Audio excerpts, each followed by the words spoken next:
Ladies and gentlemen, this is your captain speaking.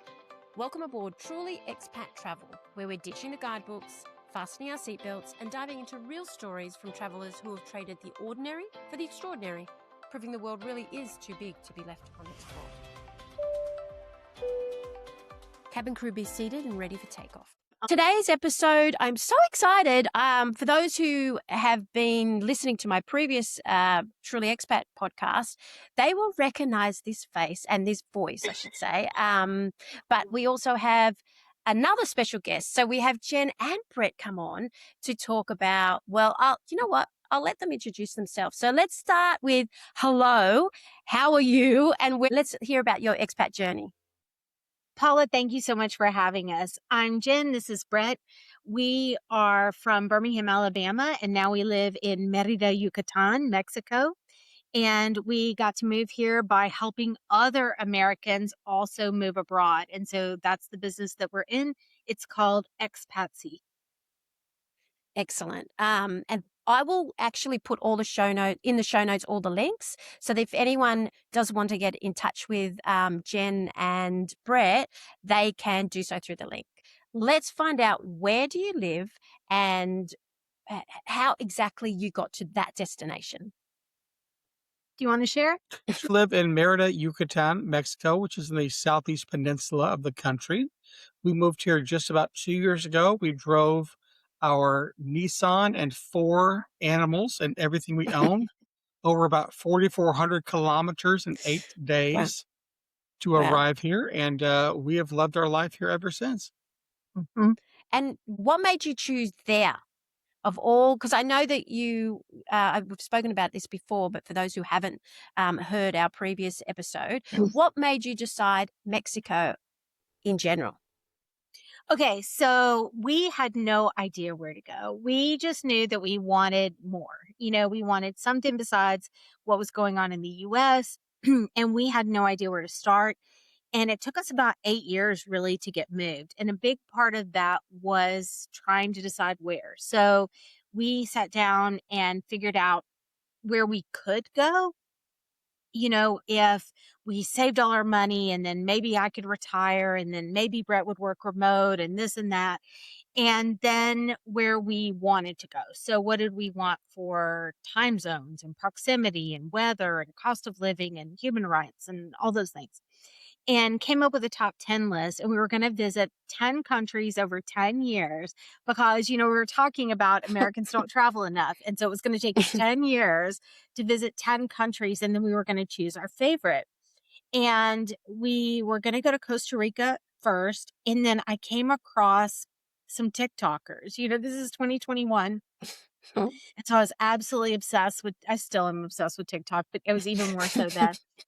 And some guys had moved to Merida, and I was like, look at this place. It looks amazing. Never heard of it in my life.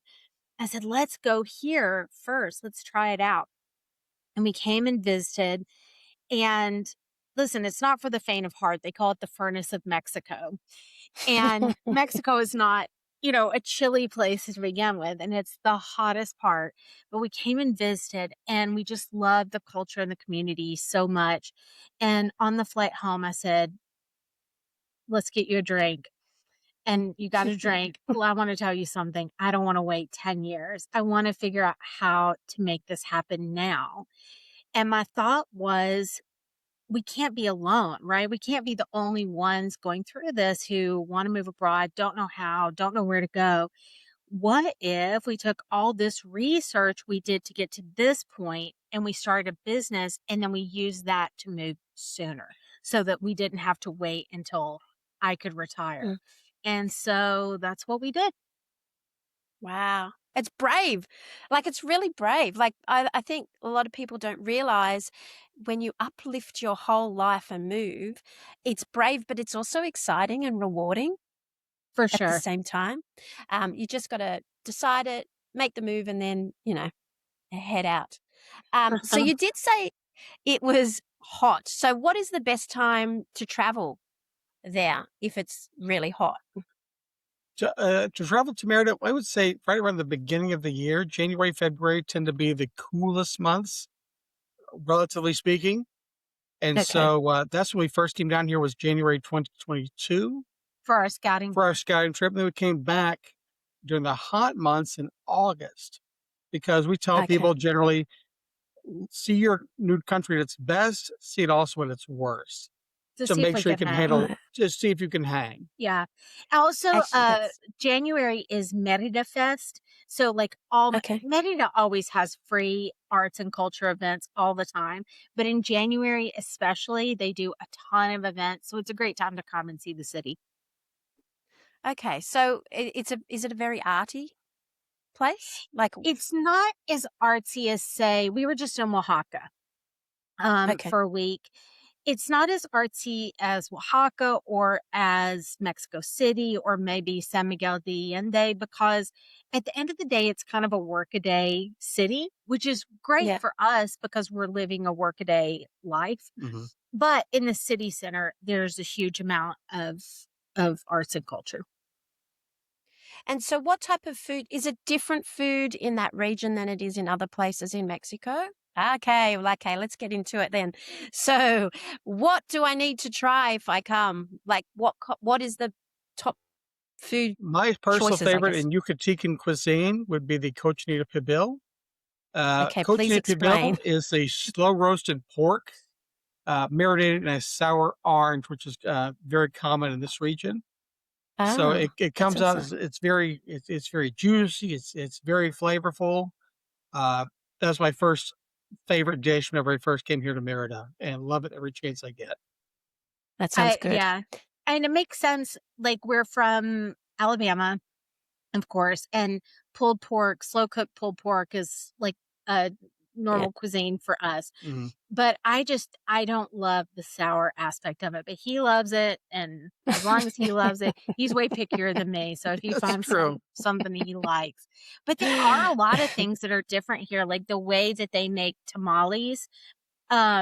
They're like a different consistency, and instead of them being wrapped in corn husks, they're wrapped in like leaves. Banana leaves. Or Okay.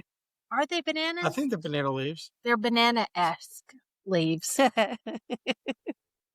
But it is And different. so, then what would you choose? So, if that was not your favorite dish, what would you choose as a dish that you have to try? Okay, so there's a dish, and it especially comes up during certain holidays, but it's called like chiles noales, and it's I think they do it for Independence Day because it's red, white, and green, like the Mexican flag. And so Okay. it's like a Yeah. stuffed chili with like a white crema sauce, and then it's covered in pomegranate seeds. So Oh, it's like kind of a spiced meat mixture. So it's like kind of sweet, kind of spicy, kind of cheesy. that sounds good. Actually, they Yeah. both sound good. And so, a drink besides besides tequila, what is a drink you have to try when you're there? Okay, so we do love tequila. We do love tequila and mezcal. I love a paloma. I will drink a Yeah, me too. paloma all day long. Now, I also love Topo Chico. That's what I'm drinking right now. So like a Okay, what's fizzy that? water. Oh, Yeah. okay. With no I pers- alcohol. yeah, my alcohol drink is a Yep. mezcalita. It's kind of What a is take that? on margarita. It's mezcal is made from the agave plant, just like tequila is, and Yep. so it's kind of spicy. It's also made with Smoky. it's also smoky from the mezcal and how they produce it, and Nice. it's got it's got a little bit of a kick to it, but also Okay. in the blend is the hibiscus flower, so it's got smoothness to it that kind of levels off the smokiness and the spiciness. I'm a big fan. Whenever we can go to a local cantina. You also like that munda. Yes, I really much love an apple soda here. It's called a Sidral Mundet. Yeah, it's like Okay. fizzy apple soda. Okay. And you find that just in normal shops, or is it made on No. like in a can, No. or yeah? Like at the like bottled. It's Okay. bottled. If you wanted like a local drink, everywhere you can get like horchata or aguas frescas or juices. And so they do Jamaica, which we say Jamaica, hmm but Okay. Jamaica or tamarind or different Cocoa, fruits. coconut waters are also very common here. Yeah. Okay, yeah, that would make sense. Yeah. That's just like my Disney water. Yeah, me too. So if I was coming there and I only had a few days, what would an itinerary, not just like hotspots that everyone has to go to, but what would you do if you brought someone there for a few days? What would the itinerary look like? I have brought someone here for a few days, and this is what we would do. So the first thing, and it depends on the season, but you have to go see the flamingos. Okay. There are different ecological spots where flamingos gather. There's one in particular in a town called Celestun, and I mean, it is tens of thousands of flamingos on the Wow. water, and you can ride out in a little boat and see them all feeding and their babies. And then you go through the mangroves and take a dip in a sulfur pond and things like that.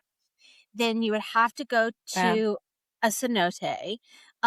So here where we live is about 15 or 20 miles from where the meteor struck that killed the dinosaurs. Oh, okay. Wow. Yeah. And so there are some like cheesy kind of touristy things around dinosaurs, but also it created these underground pools all over the peninsula. So some of them are fully underground, some of them are above ground, and some of them are half and half, but they're called cenotes. And so it's like going to swim at the bottom of a well. And then imagine that it's 110 degrees. What is that? 48 degrees outside. Hot. Yes. And then you get into the most perfect, coolest, placid pond and dip, and it's $1 or whatever. And all kind of people are there just sort of bobbing around. It's super pleasant. Then I would go to a hacienda and have them serve you something like Cochinita Pibil,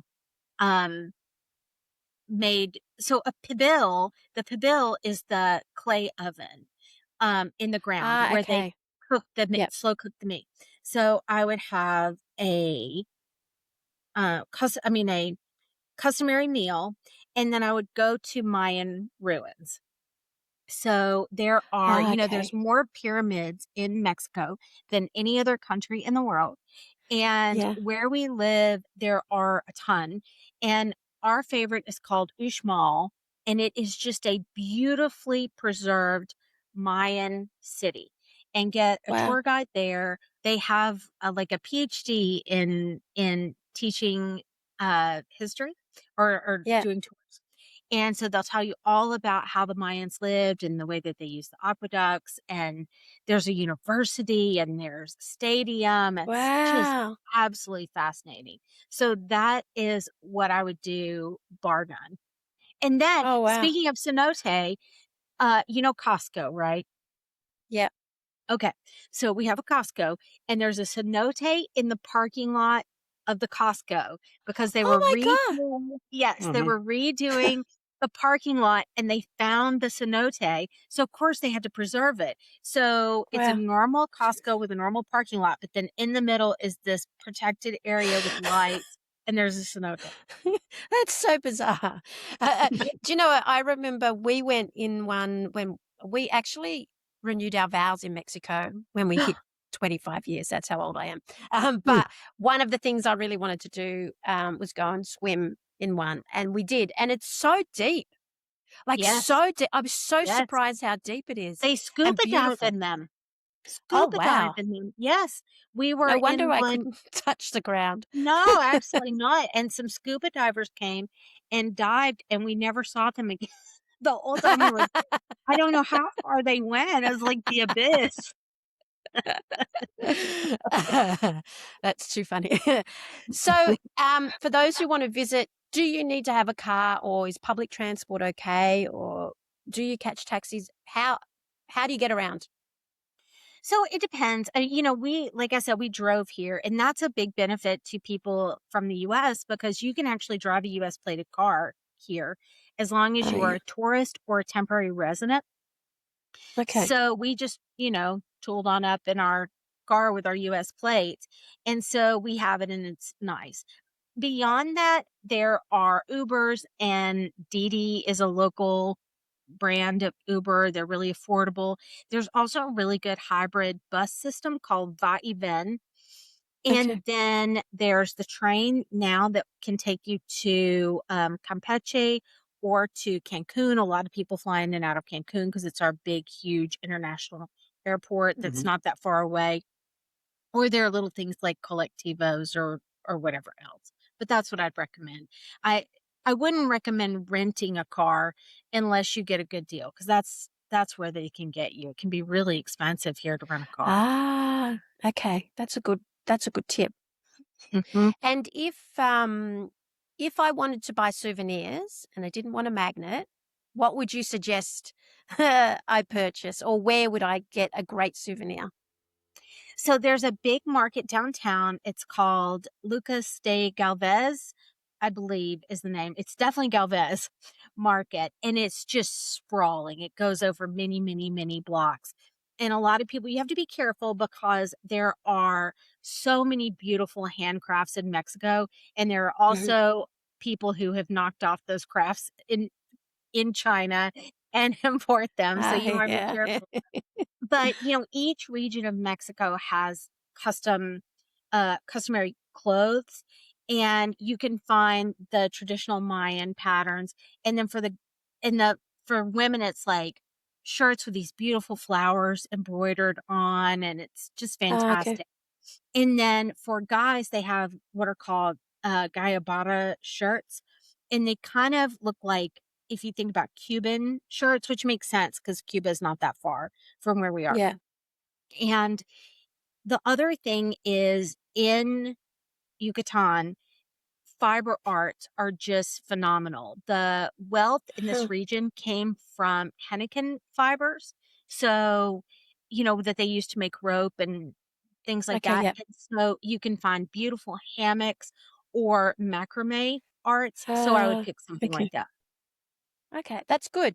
I think a lot of times people are steered towards the Chinese knockoff stuff in every country. So that's a good, good little tip for people to know. Let's go back to your time there. Like when you first arrived there, what was your aha moment that was like, okay, this is my place. This is where I want to live.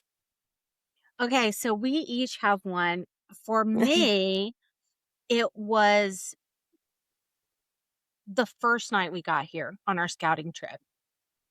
For us, it was during the pandemic, or essentially it was 2022. So in the US, we were kind of in a post-pandemic world, and we'd been vaccinated for a year or so. But here, the COVID precautions were very much in full force. Now, I know that for people from like Canada, Australia, New Zealand, that is not appealing, because the COVID lockdowns were so stringent. And I'm Yeah, aware of that. But for us in the US, it was the absolute Wild West. And yeah, not only that, it was another flashpoint for these super divided culture that's going on in the US right now. So yeah. we, for example, had decided to be pretty cautious, and try not to get it. And it was a big sticking point with family that we wore masks, or that we didn't come home for Christmas in 2020. And that was really stressful for us.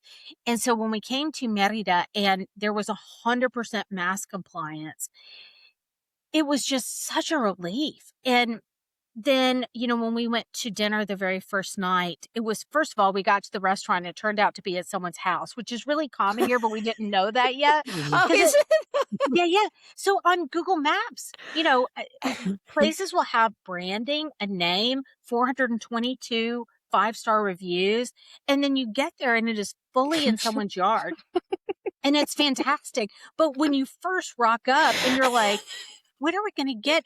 I mean, you're expecting there to be a mall or businesses or something, and it's like, oh no, it's just that guy's house. And so everybody would put hand sanitizer on you and check your temperature, which had never happened in the US. And again, this is 2022. Wow. And the messaging was, and it was painted everywhere, I'll take care of you, you'll take care of me, and we'll take care of each other. And coming from this place where Americans are just at such loggerheads, and it's genuinely ugly. Like it's not fun and games or cute. Like it is deadly serious. And to just see that everyone was like, yeah, of course we're going to take care of each other. I was just, I couldn't believe it. Yeah. And so anyway. So for me, it was also about people taking care of each other. When we were here on our scouting trip, we had a trip to the mall. Jen had a bit of an accident. She was dealing with a sunburn that day. She had this long frilly purse, and to make it short, she fell out right in the middle of the mall. It's so hard for you to explain what the sunburn and the frilly purse had to do with anything. Okay, so she had a serious sunburn from being out at the beach earlier that day.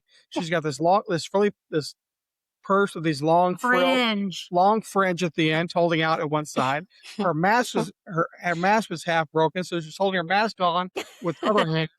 And basically, she's in platform shoes. And she's got these huge, chunky platform shoes, falls flat out on her butt.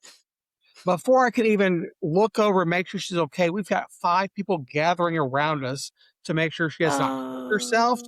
3 people to help her get off the ground, and at least 2 women willing to testify against whoever tripped up this poor young woman and pulled the ball, because certainly they are liable for this injury.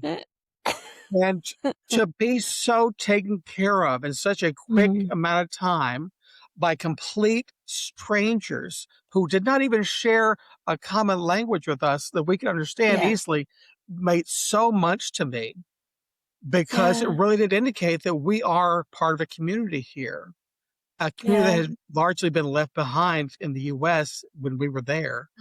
And I felt so encouraged by that, and I wanted to be a part of that so much we couldn't wait to move here.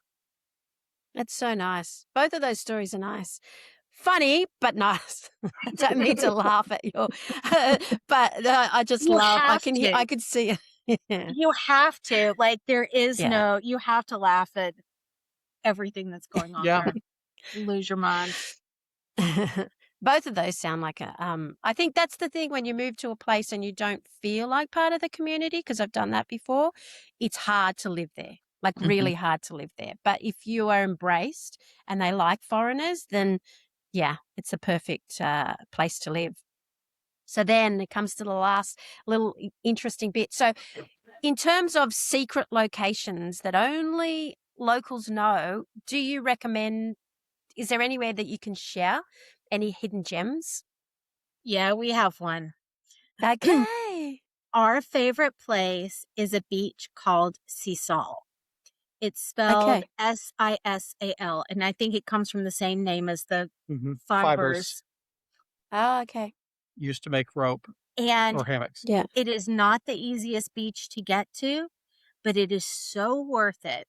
And then at that beach, there is a beach club called Palmar. Palmar, yeah. Palmar. And you have to spend $15 to go to the beach club. And they make the best palomas and wood-fired pizzas. And so for the princely sum of $15, you can spend the whole day on the most unspoiled, beautiful beach, in my opinion, on the Gulf of Mexico. And eat pizza and drink. And eat pizza. Palomas. And they let you bring your dog. Yes, Squiggy, our pit bull, absolutely loves going to this beach club. And the beach, the town is just so quiet, it's so unspoiled. Nice. It's a delight to go there, spend the afternoon. We've talked with other locals here that also enjoy going to this small beach town, Sisal. It's the most peaceful place, especially for us coming from where, being in the southern U.S., the Gulf of Mexico was very commercialized. This was just like a local small town. People selling produce from their front porches, and everyone was just so pleasant. It won't be like that forever. No, through no fault of ours, because it's just really nice. So get out there while you have a chance. Yeah. Do you have to have a car to get there? You don't, but you would need someone's car to get there. So you would either need to take the bus or have someone drive you there. But there are ways to get there. But you definitely could not walk. It's a good Yeah. hour and 15 minutes west of town. So Okay. it's a bit of a drive, which is a little bit of a delight. It's a little bit of a Benefit. challenge, a benefit, Yeah. of course. But then Yeah. there's also closer beaches such as Progreso, which is about a half hour's bus ride north of us. Mhm. Okay. But I mean, if you're going to do a day trip, it's a good day trip. If you want to do a It's day only an trip, hour away. yeah, Mhm. And Perfect it's location. so chill. it's So a very chill. very relaxed place. Mhm. Wonderful if you're just trying to see what Mexico is really about. You take away the Yeah. frills and the the vendors, and you take away the business from it and just see what is Mexico, what are its people like. Sisal's Yeah. an excellent place to go and find out what that is. It sounds good. Do you have any tips or recommendations before we end for anyone? So the thing that I would say, there are two things I would want to say about Mexico. The first is to not be scared of headlines about Mexico. We had a group here recently. There were some cartel violence in Puerto Vallarta. It was super shocking because Puerto Vallarta is a bubble where things like that don't happen. It's not to say that things don't happen anywhere in the country or that there aren't problems, but in Puerto Vallarta, it is just not common. And there was a cartel leader who was killed, and there were some retaliatory events. And mostly what that involved was burning vehicles. Mhm. We had a group there at the time, and they absolutely stuck it out. And they said that they were so glad that they had been there, because if they had been in the US and seen the way it was portrayed in the media, they probably would have changed their mind about moving there. But because they were there, it was easy for them to see that it wasn't about them, that this was a planned operation that had a beginning and then an end, that it was all property crimes, that they weren't in any danger. And they were glad that they saw it with their own eyes. The way things are portrayed outside of Mexico are so different from what it's like in Mexico. It isn't to say that there aren't places that are very, very dangerous, but the violence tends to be predictable and trackable and local. Where we live in Merida has 1/40th as many murders per capita as the city we come from in the US.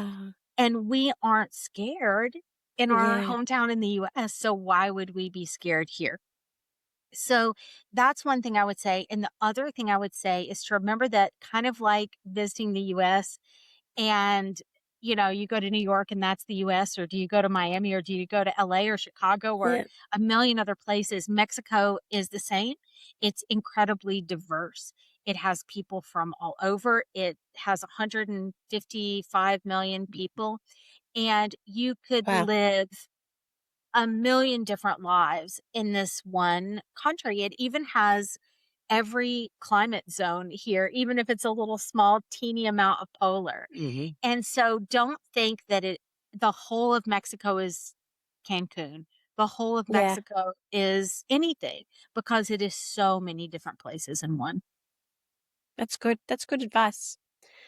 Excellent. Thank you so much for coming on today. I know that I'm not even sure what time it is there, but I know it's late. So I think it's late. I don't know. Time It's not zones bad. for me It's is about not great. 30.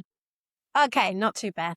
So thank you again so much for coming on. It's been a treat listening to you. And thank you, Brett. And nice to meet you. And finally, I heard about you last time. So it's nice to actually put a face or a voice for those Thank you listening for having me. to a name. So excellent. Thank you so much for coming on. And I will put everything in the show notes for those who want to contact you guys, because you do a great job. Yeah. And I'll hopefully speak to you soon. Thank Thanks so you. much, Paula. Thanks for having us. Thank you. Thank Bye. you. Bye.